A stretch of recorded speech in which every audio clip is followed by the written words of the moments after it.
प्यारे बच्चों नमस्कार, प्यारे साथियों नमस्कार। स्वागत है हमारे और आपके इस प्यारे से ब्यूटीफुल से प्लेटफॉर्म पे। आप सभी को पता है बेहद नजदीक है आपका फिजिक्स का पेपर। प्यारे बच्चों 5 फरवरी को ऐसे आने वाले वीवीआई प्रश्न यानी कि अर्धचालक एवं इलेक्ट्रॉनिक युक्तियां एवं संचार व्यवस्था, ऐसे वीवीआई ऑब्जेक्टिव और इनका छोटा छोटा कंसेप्ट जहां से आपको 8 से 10 नंबर प्यारे बच्चों पूरी तरीके से फ्री मिल सकते हैं। आने वाले सिर्फ 10 मिनट हमें दे दीजिए, मैं आपको 10 मिनट में 10 नंबर लाके दूंगा मेरे प्यारे बच्चों। मैं आपको दिखाऊंगा कि ऐसे कौन से प्रश्न हैं जो डायरेक्ट आपके बोर्ड परीक्षा में इस बार पूछे जा सकते हैं। तो इस चैप्टर से सिर्फ इतना ही अगर आप देख कर जाते हैं तो आपके बोर्ड परीक्षा में प्यारे बच्चों अच्छे नंबर आएंगे। इस वीडियो को फटाफट से बाकी बच्चों तक प्लीज शेयर कर दीजिएगा, पहुंचा दीजिएगा और सेशन को प्यारे बच्चों लाइक कर दीजिएगा। सबसे पहले अगर हम बात करें कि जेनर डायोड सबसे इंपॉर्टेंट महत्वपूर्ण प्रश्न है मेरे प्यारे बच्चों। जेनर डायोड का उपयोग कैसे करते हैं तो याद रखिएगा, आपको अति लघुत्तरी प्रश्न में भी पूछा जा सकता है। तो जेनर डायोड का प्रयोग वोल्टेज को रेगुलेट करने के लिए प्रयोग किया जाता है प्यारे बच्चों। और इसका कार्यप्रणाली कैसे होता है, यह पश्च अभिनत, यह प्यारे बच्चों पश्च अभिनत की क्रियाविधि पे काम करता है। जेनर ब्रेकडाउन वोल्टेज पर काम करता है मेरे प्यारे बच्चों, इस बात को याद रखिएगा। फिर डायोड एक रेक्टिफायर के रूप में, डायोड एज ए रेक्टिफायर कैसे काम करता है। यह दो प्रकार का होता है प्यारे बच्चों, हाफ वेव रेक्टिफायर या फुल वेव रेक्टिफायर, यानी कि अर्ध तरंग दिष्टकारी के रूप में तथा पूर्ण तरंग दिष्टकारी के रूप में। याद रखिएगा अर्ध तरंग दिष्टकारी के रूप में मेरे प्यारे बच्चों, अर्ध तरंग दिष्टकारी के रूप में, और प्यारे बच्चों यहां पर पूर्ण तरंग दिष्टकारी के रूप में। याद रखिएगा, ठीक है ना। याद रखिएगा कि आपसे ये पूछा जाता है, वीवीआई प्रश्न है कि अर्ध तरंग दिष्टकारी रूप में कितने डायोड इस्तेमाल करते हैं। तो याद रखिएगा इसमें एक डायोड का इस्तेमाल होता है और प्यारे बच्चों इसमें दो डायोड का इस्तेमाल होता है, ठीक है ना। इस बात को याद रखिएगा। फिर अगर हम आपसे बात करते हैं डायोड एक रेक्टिफायर के रूप में कैसे इस्तेमाल किया जाता है, उसके बावजूद भी जैसे आपका एंड गेट हो गया, और गेट हो गया, एनएनडी गेट हो गया, इसका आपको बुलियन व्यंजक लिखने के लिए आ सकता है। वीवीआई प्रश्न है, फिक्स है, और कौन कौन से बुलियन व्यंजक इस बार आने वाले हैं वो भी मैं आपको प्रैक्टिस करा दूंगा। बस इस वीडियो के आखिरी तक बने रहिए। याद रखिएगा मेरे प्यारे बच्चों, ये एंड गेट का साइन है। याद रखिएगा ये इनपुट है, ये आउटपुट है मेरे प्यारे बच्चों। इसका जो साइन होता है ए इंटू में बी होता है। इसका जो गुणनफल होता है ए जीरो का, जो सत्यता सारणी जिसे कहते हैं प्यारे बच्चों, जीरो जीरो का जीरो, जीरो वन का वन, वन जीरो का जीरो, और वन वन का प्यारे बच्चों वन हो जाएगा। इस बात को याद रखिएगा, ठीक है ना। इस बात को याद रखिएगा। फिर बात करते हैं डायोड का, और गेट का। तो और गेट का प्यारे बच्चों साइन थोड़ा सा ऐसे होता है, याद रखिएगा, थोड़ा सा और गेट का साइन ऐसे होता है, ठीक है। इसको याद रखिएगा, ठीक है।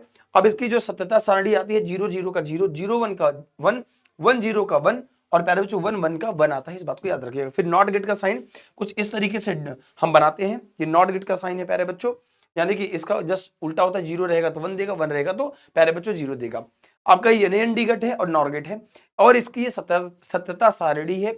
याद रखिएगा मेरे प्यारे बच्चों, एक चीज बहुत इंपॉर्टेंट है इसमें कि जब आप इस चीज को पढ़ रहे हो तो उसमें जो चीज आपको याद रखने की चीजें हैं कि यहां से डायरेक्ट इसका साइन भी पूछा जा सकता है। तो इसके साइन को प्यारे बच्चों बहुत बहुत वीवीआई है, तो इसको भी एक बार देख कर जाना, ठीक है ना, याद रखिएगा। फिर हम आगे बात करते हैं, ठीक है ना, कि इसका अनुप्रयोग कैसे करते हैं। इसका एज अ रेक्टिफायर कैसे उपयोग होता है। रेक्टिफायर एसी को डीसी में बदलने का उपयोग होता है।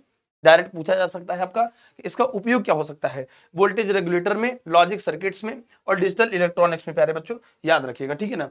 फिर अगर हम आपसे बात करते हैं संचार प्रणाली यानी कि संचार व्यवस्था से भी आपको पूछा जा सकता है। क्या क्या पूछा जा सकता है, जैसे ट्रांसमीटर से क्या किया जाता है, सिग्नल भेजा जाता है, ठीक है। इसमें क्या होता है, प्रेशर चैनल होता है, ट्रांसमिशन चैनल होता है, वह माध्यम जिसमें सिग्नल संचरित होता है, जैसे तार, ऑप्टिकल फाइबर आदि। ऑप्टिकल फाइबर किस सिद्धांत पर काम करता है, ये बहुत इंपॉर्टेंट है। प्रकाश की पूर्ण आंतरिक परावर्तन की घटना पे सिद्धांत पर आधारित है। और इसमें एक रिसीवर होता है जो सिग्नल को ग्रहण करने का काम करता है। सिग्नल दो प्रकार का होता है, पूछा जाता है। वेरी वेरी इंपॉर्टेंट है कि सिग्नल कितने प्रकार का होता है मेरे प्यारे बच्चों। एक होता है एनालॉग सिग्नल और एक होता है डिजिटल सिग्नल। एनालॉग सिग्नल क्या काम करता है प्यारे बच्चों, कॉन्टिन्यूअस होता है, जैसे नेचर होता है, याद रखिएगा। ये डिस्क्रीट होता है यानी कि डिजिटल होता है, जिस पर हमेशा हमें जीरो और एक ही इसका डिजिट हमें प्राप्त होता है। फिर अगर हम बात करते हैं मॉड्यूलेशन, मॉड्यूलेशन कितने प्रकार का होता है, इसका फुल फॉर्म भी आपके बोर्ड एग्जाम में पूछा जा सकता है। मॉड्यूलेशन कई दफा पूछा गया कि मॉड्यूलेशन तीन प्रकार का होता है। एक होता है एम्पलीट्यूड मॉड्यूलेशन जिसको आप एम कहते हैं। एक होता है फ्रीक्वेंसी मॉड्यूलेशन एफएम जो आप सुनते हैं 93.5 रेडियो एफएम। फेज मॉड्यूलेशन एक पीएम होता है मेरे प्यारे बच्चों। अब तो इसका यूज बिल्कुल नहीं होता, लेकिन ये पूछा जाता है कि मॉड्यूलेशन क्या होता है और मॉड्यूलेशन के प्रयोग कितने हो सकते हैं। कम आवृत्ति संदेश सिग्नल को उच्च आवृत्ति के कैरियर तरंग को आरोपित करने की प्रक्रिया कहलाती है मेरे प्यारे बच्चे, ठीक है ना। फिर अगर हम आपसे बात करते हैं तो याद रखिएगा कि एम्पलीट्यूड मॉड्यूलेशन क्या होता है और नाभिकीय प्रक्रियाओं में इसका अनुप्रयोग किया जाता है प्यारे बच्चों, याद रखिएगा, ठीक है। फिर आता है डीमॉड्यूलेशन क्या होता है। डीमॉड्यूलेशन वीवीआई ऑब्जेक्टिव में पिछले 2022 में भी और 2023 में भी प्रश्न पूछा गया था। मॉड्यूलेशन कैरियर तरंग के से मूल संदेश सिग्नल को निकालने की प्रक्रिया है, याद रखिएगा।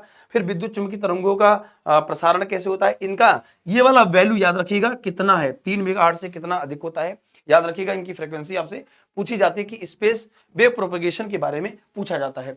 फिर अगर हम आपसे बात करते हैं एंटीना के बारे में और सैटेलाइट के बारे में पूछा जाता है कि इसका मात्रक क्या हो सकता है, इसका उद्देश्य क्या होता है और इसका परास कितना होता है, ठीक है ना, याद रखिएगा। इसका परास पूछा जा सकता है आपसे, ठीक है। फिर कहा जाता है कि एनालॉग पर डिजिटल सिग्नलों के लाभ क्या होता है, डिसएडवांटेज क्या क्या है, याद रखिएगा। शोर प्रतिरोधकता के रूप में, बेहतर सिग्नल गुणवत्ता के रूप में, कुशल भंडारण और प्रसंस्करण के रूप में, ठीक है ना, याद रखिएगा। एनालॉग पर डिजिटल सिग्नलों के क्या क्या लाभ होते हैं, रेडियो टीवी का प्रसारण, मोबाइल संचार, इंटरनेट और उपग्रह संचार, ठीक है, इसको याद रखिएगा। इसका प्रयोग पूछा जा सकता है। आइए इस पे वीवीआई प्रश्न देखने की कोशिश करते हैं।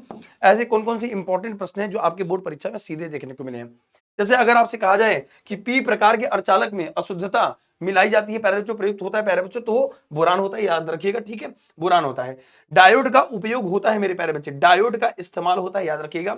डायोड का इस्तेमाल एज अ रेक्टिफायर यूज होता है, जिसको हमने आपसे कहा अभी बताया 2 मिनट पहले कि डायोड अर्ध तरंग दिष्टकारी के रूप में तथा मेरे प्यारे बच्चों पूर्ण तरंग दिष्टकारी के रूप में उपयोग होता है, यानी कि diode as a rectifier use होता है, यानी कि एज अ रेक्टिफायर प्रयोग होता है, ठीक है। फिर अगर हम आप बात करते हैं कि ये किसका प्रतीक है, आपको नॉर्मल ये देखने को मिलता है, ये किसका, डायोड का प्रतीक है, किसका प्रतीक है, डायोड का प्रतीक है, इसको याद रखिएगा, ठीक है ना। फिर बात करते हैं कि भैया कि ट्रांजिस्टर के प्रवर्धक गुणांक की इकाई क्या होती है, कई दफा पूछा गया है प्यारे बच्चों। 2023 के सेट ए में भी बिहार बोर्ड परीक्षा में पूछा गया है कि ट्रांजिस्टर के प्रवर्धन गुणांक की इकाई क्या होता है, इसकी कोई इकाई नहीं होती, इसकी कोई यूनिट नहीं होती, ठीक है ना, याद रखिएगा। ये बार बार डायरेक्ट आपसे पूछा जाता है, ठीक है ना। यार निम्नलिखित में सार्वभौमिक यूनिवर्सल लॉजिक गेट कौन सा है, OR gate, AND gate, NOT gate और एनएएनडी गेट, आपको पता है इसे प्यारे बच्चों सार्वभौमिक यानी कि इसी से सारे आपके लॉजिक गेट बनाए जाते हैं। ये वीवीआई प्रश्न में से है जो आपके बोर्ड परीक्षा में लगातार देखने को मिले हैं, ठीक है ना। इसकी प्रैक्टिस जरूर करके देखिएगा और इसको लिख कर जाइएगा, याद रखिएगा। जैसे 25 का बाइनरी रूप क्या होता है, अब आपको बाइनरी रूप नहीं निकालना आता, इससे 2 प्रश्न हर बार आपके बोर्ड परीक्षा में फिक्स है आएगा, इंपॉर्टेंट है। जैसे अगर मान लीजिए हम 25 की बात करते हैं तो ऐसे करना है आपको, 2 है 25 है, ठीक है ना, यहाँ पे करते जाए लिखते जाइए, 2 बार 24 होता है, 1 बचेगा, 2 छंग 12 0 बचेगा, 2 3 6 0 बचेगा प्यारे बच्चों, 2 1 का 2 बचेगा, है ना, 2 1 का 2 यहाँ पर प्यारे बच्चों 1 बच जाएगा और इसको 1 यहाँ ले लेंगे, ठीक है ना। अब इससे उल्टा चलेंगे यानी कि 1 1 0 0 1 का प्यारे बच्चों होल ट्वाइस, तो 1 1 0 0 1 1 1 0 0 1 का होल ट्वाइस, यानी कि प्यारे बच्चों यहाँ पे c option is the correct answer.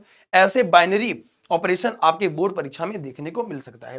फिर इसके बाद आता है क्या कि अर्धचालक का तापीय गुणांक क्या होता है, अर्धचालक का जो टेम्परेचर पे कैसे डिपेंडेंसी होती है, ये भी पूछा गया कि अर्धचालक का ताप बढ़ाने पर क्या होता है। ये आप कमेंट सेक्शन में बताइएगा हमको कि अगर किसी भी अर्धचालक का टेम्परेचर बढ़ाएंगे तो उस पर क्या फर्क पड़ेगा, उसकी प्रतिरोधकता क्या होगी, घटेगी या बढ़ेगी, ठीक है ना।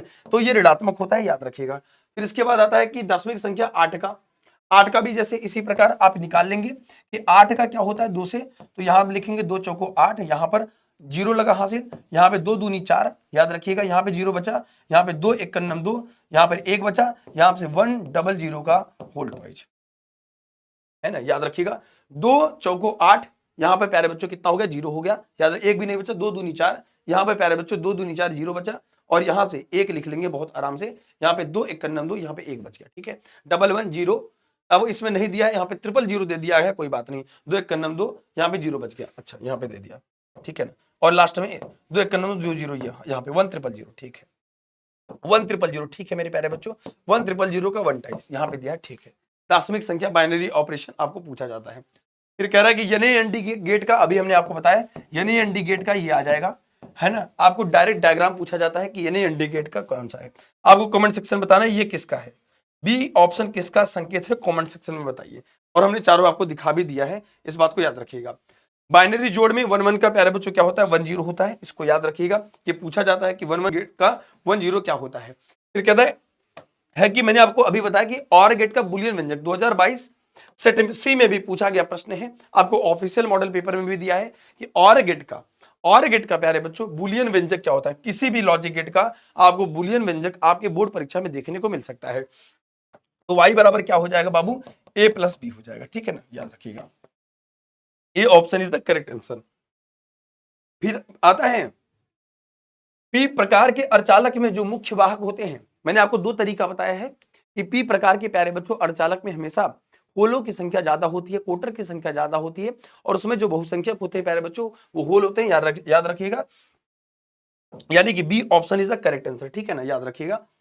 तो याद रखिएगा यहां से लिख रहा है कि यह प्रतीक दर्शाता है, ये प्यारे बच्चों क्या है, ये और गेट को दर्शाता है, ठीक है ना, ये प्यारे बच्चों क्या होता है, ये क्या होता है, और गेट को दर्शाता है,